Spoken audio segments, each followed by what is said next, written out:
Мой совет будет предельно прост. Для того, чтобы добиваться результатов, зарабатывать много денег, как там обещают бизнес-коучи, психологи, инфлюенсеры, блогеры, для этого нужно, извините, хуярить. Не ищите быстрых результатов. Для того, чтобы развиваться, неважно какая это ниша, нужно работать, иногда нужно овертайм работать. Это не значит, что нужно работать 24 часа в сутки, мы это уже обсудили на подкасте, но тем не менее, для того, чтобы получить тот самый навык хороший, называть себя экспертом, специалистом, нужно реально хуярить. И, păjălaста, делайте это. Una din cele mai mari greșeli pe care le constat și în genere este ceva, poate sună urât, dar e ceva specific moldovenilor, nu luptă pentru drepturi, cazuri simple unde tu pur și simplu în cadrul unei negocieri ai putea sau să mărești salariul sau să eviți o situație de concediere, mulți tem, tremură, chiar aș spune, am avut situații, cazuri reale, inclusiv companii IT, nu vă temeți dacă simțiți că aveți dreptate, asta e dreptul vostru, noi trebuie să ne facem respectați, voi prestați o muncă, voi trebuie să primiți niște asigurări, niște drepturi, asta e echitabil, normal. A doua practică, din momentul în care simțiți că pe voi vor să vă valească, urât sună iară, dar când de voi vor să scape urât, atunci începeți să constatați oricare detaliu, el pe urmă ulterior o să conteze. Давайте, да. Вячеслав, совет для молодых. Ну, молодежи я могу посоветую так. Первое, это все-таки акцент на фундаментальные знания. То есть, если вы хотите чем-то заниматься, вот неважно, чем вы хотите заниматься, в этой области есть некие фундаментальные знания. Прежде всего, инвестируйте время туда. Это база, которая вам всегда там потом поможет. Второе, попробуйте позаниматься разными вещами. Вот у меня, допустим, дети, когда маленькие были, летом я говорю, ребята, у вас не будет простого отдыха. Вы точно пройдете 3-4 разных курса, ну, для детей. Там. Вот у нас этих школ много. И вот они проходили 3-4 разных. Я говорил, для чего? Чтобы вы поняли, где резонирует, что вам нравится. Потому что, ну, ты не знаешь, что. Вот я, вот, попробуйте это, попробуйте это, попробуйте это, попробуйте это. Вот. И у меня так дети в результате как бы более-менее понимали, что им больше нравится, что им больше не нравится. Потому что сейчас, конечно, так много всего, чем хочется заниматься и так далее. Кстати, понять, что тебе именно нравится, это очень сложно.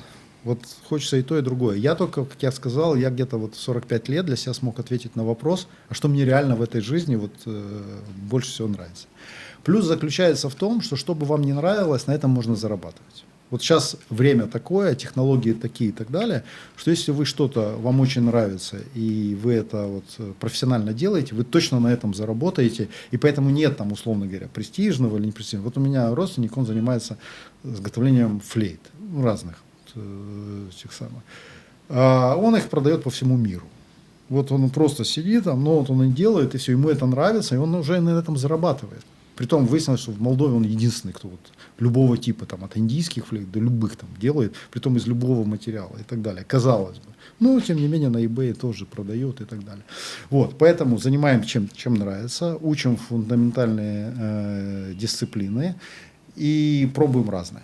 Вот, притом, когда ко мне приходят совсем молодые, говорят, ой, а куда мне пойти, я ничего не знаю, не умею. Я всегда говорю, знаешь, если вот ты хочешь чему-то научиться, есть, допустим, компания, где этому учат. Вот если ты туда придешь и скажешь, не надо мне денег, можно я тут рядом побуду, тебя возьмут.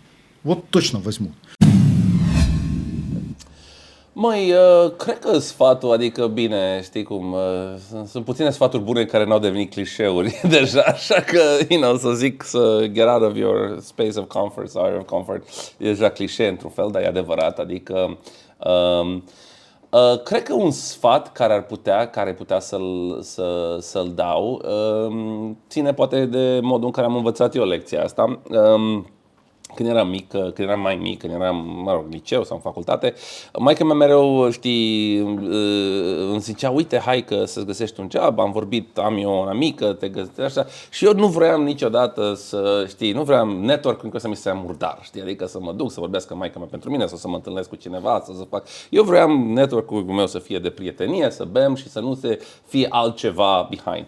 Și într-un fel știu că, bine, și culmea că într-un anumit fel, dacă este să mă uit, ulterior, modul meu de a fi a fost așa mai extrovert și atunci făceam foarte mulți amici, cunoșteam mulți, oamenii știau despre mine și într-un fel. Și mi-am dat seama că eu foarte rar am aplicat la joburi. Eu și jobul din România, ți-am zis, m-a sunat un headhunter, cei drept, și am aplicat, dar mă știa de la altcineva. Pe urmă m-am întâlnit cu unii care zic, bă, de ce nu mergi în Moldova? Uite, tu ești super fain, hai vină în Moldova să deschizi birou. Mixbook m-am întâlnit cu un partener care m-a sunat. Deci eu acum am uitat cum este să iei, știi, help wanted la Purica și așa. Deci, într-un anumit fel, cred că, nu toată lumea este extrovertă, asta nu, știi, nu e necesar, dar cred că ăsta e un mușchi care poți să-l exersezi. Și nu știi unde sare iepurile. Deci, dacă vorbim fie de job, fie de partener de viață, fie de alte chestii, totdeauna e bine să fii deschis, să vorbești cu toată lumea, să îți amintești și să te simți bine cu ei. Că există și partea cealaltă, există anumiți networker care totdeauna mă stresez că știu că o să mă întrebe ceva și așa, știi? Adică networking trebuie să vină natural. Și networking e important în viață, pentru că noi nu suntem mașini, da? Noi angajezi pe cineva pentru un buchet de plusuri și unul este omul, da, și unul este likability-ul și personalizarea personalității. Așa că e bine să investi in your personality și până la punctul când devine second nature, cum se spune. Даже больше, наверное, ничего не скажу. Вот просто, что бы вы посоветовали вот молодым людям лет по 18-20, вот, или даже... может... Я даже и старым посоветую. Один и тот же совет. Перемены. Ну, то есть мы вошли в эпоху перемен, и поэтому быть готовым к переменам, адаптироваться, не плакаться, что они происходят. То есть быть все время готовым к переменам. И это уже, вот если говорить для молодых, то маятник сейчас такой, что я думаю, что 20-30 лет будут огромные сплошные перемены во всем. Это и шансы, это, естественно, для кого-то кризисы и потеря, но главное, что если ты не готов к переменам, ты не адаптируешься в мире. Вот перемены и радоваться. То есть, если уже, сейчас я вспомню эту фразу, если ты не можешь избежать пьянку, то ее нужно возглавить. Ну, то есть, я имею в виду, что в данном случае, если ты не можешь избежать мира перемен, живи по правилам мира перемен. Слэш традиții că la sfârșit astrugăm să dai spectatorilor noștri, în special cei tineri, un sfat. Am citit asta mesaj și m-am speriat. Sfat pentru tineri. Băi, cred că s-au mai spus chestii de astea, sfaturi pentru tineri. E așa de complicat, că eu m-am trezit că uneori vedem un discurs foarte fain la TED și zic, băi, așa de inspirațional, dar asta nu e despre mine. E despre tine, că tu ghini ți-o mers, ghini ai lucrat. Cred că, poate sfaturi practice, eu m-aș fi bucurat cineva să ne vorbească o leacă mai profund despre practici de meditație, despre cât e de important noi să ne simțim corpul, să respirăm, să ne pesă de ce simțim, să fim atenți la anumite întâmplări și gânduri sau emoții care răsar în noi și înainte de a reacționa, să ne luăm o leacă de timp și pe urmă să răspundem. Și aghe după, nu știu, app-uri de meditație, o leacă de lecturi, o leacă de podcasturi, o leacă de maturitate. Zici, eu pot și eu mai puțin impulsiv, eu pot și eu mai respectuos. Toate că asta nu înseamnă că te lecuiești de asta. Că eu aud uneori interviuri, știi, cu meditatori sau yoghini cu 10 de ani experiență în spate. El zice, băi, câteva secunde pe săptămână reușesc să fiu spiritual și moral în ordine. Câteva secunde. Da. Ia ca la și. De fapt, asta nu e o etapă, știi, pe care o treci și, băi, am în sfârșit sunt ca om normal. Просветился. Da, все, am căpătat lumina. Că mereu este câte o capcană de asta în care te pierzi. Da. Așa că, nu știu, de recomandări, da. Descoperiți-vă, atingeți-vă, simțiți-vă. Nu uitați că mai există multă altă lume în jurul nostru și adesea tot fel de conflicte mitele banale de noastre la o scară largă, poate nu chiar globală, decât cosmică, pare super amuzantă. Eu m-am dat de un serial Three Body Problem pe Netflix, poate să auzit dânsul. Este și o serie de cărți scrisă, care băieții, niște prieteni de mei care au citit cărțile, zic cărțile sunt mult mai faine, dar e despre un concept futurist în care conștiința noastră poate călători în mai multe dimensiuni, la mai multe civilizații și mie îmi se pare că noi în mediul nostru cultural, în creștinism, în post-sovietism, în bombiți în cap, în foamete care au fost 70 de ani în urmă, am reușit, nu că am reușit, dar n-am reușit să ne deschidem spre multe alte chestii faine, inovații de pe acest pământ, care ne îmbogățesc conștiința. Și dacă suntem deschiși la asta, putem să acceptăm și pe cei care cred că sunt 24 de bază NATO, să găsim limbă comună cu ei.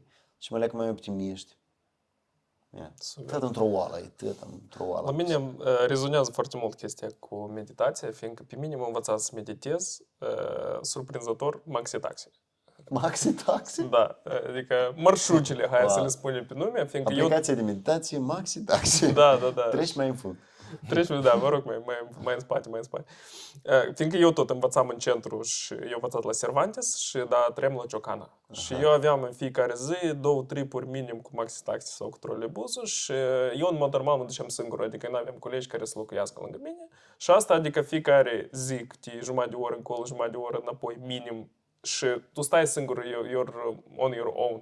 Și stai singur și eu, într-un fel, am studiat toate străzile care erau pe drum, am studiat harta Chișinăului, m-am gândit foarte mult la mine, la relația mea cu colegii, fiindcă iarăși a fost momentul ăsta că eu am trecut din școala rusă, în liceu românesc, că era un mini-șoc cultural, hai așa. Și eu la început, adică mai greu îmi găseam prieteni, pe urmă m-am adaptat și mă simțeam svoi, dar ideea că asta tot trebuia de reflectat. Da, dar e că tu trecând, tu ai avut vreodată un discurs cu o directoare, un prof, care să spună, hei, te așteaptă o perioadă de tranziție.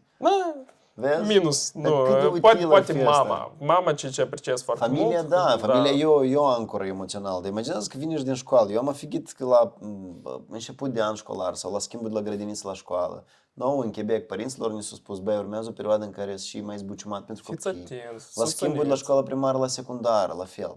Dar noi am avut toate shift-urile astea, hai, mai repede. Dar băi, take some time, 15 minute, grăiește-ne că urmează o perioadă mai zbuciumată. Și deja e mai ușor. Era asta e off-topic, nu te-am amuzat, dar era o lege undeva cu ceva gen de asta super învechită, că bărbatul înainte ca să-și bată nevasta trebuie să o anunț. Dar vă rog, nu, asta e paralel tare proastă, dar de să folosim la... Vrei să comiți un jaf? Anunță! Fii politicos și spune la ce oră când o să vii, că poate oamenii ocupați să fie. Poate îi dăm odihnesc. Poate un sfat pentru tinerii care se uită să nu se grăbească, like take your time, enjoy your youth. Dar și a doilea sfat tot aici, că you can connect the dots. Speech cel lui Steve Jobs în fața la studenții la Stanford, pe YouTube îl găsiți ușor. Voi niciodată nu știți unde skill set-ul sau careva experiență de voastră a să împuște. La mine asta a fost de multe ori când eu, pur și simplu, eram surprise că iată, eu cândva asta am făcut și aici, pum, am pușcat. Adică nu, aveți răbdare, a să fie. Nimic, nu există timp pierdut. Timpul a fost dedicat. Nu, cu siguranță, absolut. Eu nu am niciun regret, toate experiențele sunt utile. Însă și abordarea, approach-ul ăsta, știi, de grabă, mă pune uneori pe gânduri, dar nu am niciun cred că specific temperamental. Da, doar aș încuraja tinerii, nu știu, să nu se grăbească, adică dacă au ceva timp să trăiască pentru dânsii, să-l folosească util. Dar hai niște sfaturi pentru tineri sau mai ai concluzii? Sfaturi pentru tineri, mai am concluzii, de fapt. Noi vorbim ultimele podcasturi foarte mult despre tranziții și la meetup-urile care le-am făcut aici tot am vorbit despre tranziții, schimbarea în care se află piața și noi vorbim despre asta, cred că ultimul an. Sunt curios cât o să dureze etapa asta, dar discutând astăzi cu tine aici îmi dau seama că depinde de noi. Odată ce am vorbit despre schimbări, tranziții, cunoștință și learning curve, da? Depinde de noi cât de repede o să învățăm, depinde de noi ce decizii luăm mai departe, cum pivotăm cariera și lifelong learning, asta e și concluzii și sfat pentru tineri. S-au dus timpurile astea când lucrai 20 de ani la zavod și te băteai cu pumnul în piept că eu am ros pantaloni. Eu am ros pantaloni aici de 20 de ani, dar adesea te duci în companiile astea cu vechime și vezi omul care pur și simplu îți pune în față că el lucrează aici de 20-30 de ani, dar tu îți dai seama că el nu a crescut deloc și el tot la nivel de jun a rămas, pur și simplu, mai jun bătrân, din punctul meu de vedere, iertați-mi sinceritate. Deci lifelong learning, răbdare, nu vă grobiți, fiți gata de schimbări, adaptați-vă și nu doar în IT. Și încă știi un lucru, e că noi vorbim IT, acum foarte mulți fac comunitățile astea de IT-șnici, așa zise. Este interesant un lucru. Eu îmi dau seama că nu este o comunitate sau nu este o generație cumva legată de o industrie, dar de fapt e o generație per se, la propriu. Astăzi tot e IT. Astăzi tot e digital. Tu faci cercul la 360 de grade și ceea ce era, nu știu, offline, astăzi e online. Și tu în oricare domeniu găsești, probabil termenul corect ar fi, nu IT-șnici, dar tineri progresiști, să zic așa, sau o generație progresistă. De fapt, Generația asta care au e. prins un progres tehnic și l-au, într-un fel, asidlal. Nu știu, s-au adaptat la dânsul și au început să-l exploreze. Da, în trecut toți erau industrialiști, ingineri la fabrici, astăzi majoritatea sunt IT sau în rusă около IT-șni profesii. Deci, pur și simplu, generația noastră, care este una inevitabil mai progresistă. Nu și aici ce pot să adaug pentru tineri că sunt de acord complet că depinde de voi, depinde de noi. Faceți ce puteți, acolo unde sunteți și cu resursele disponibile. În viață tu nu poți sări, știți cum ca în jocurile video, tu nu poți sări stadiile, tu nu poți sări levelurile. Tu te afli în levelul în care te afli și tu ai resursele care le ai. Ideea e că să nu aștepți că să-ți apară ceva, nu, fă ceea ce poți cu oportunitățile care le ai, când să treci la următorul level, la tine să deschidă un alt. Sau poți să intri în party sau în guild cu jucători seniorni și să mergi undeva la prakacică la un quest.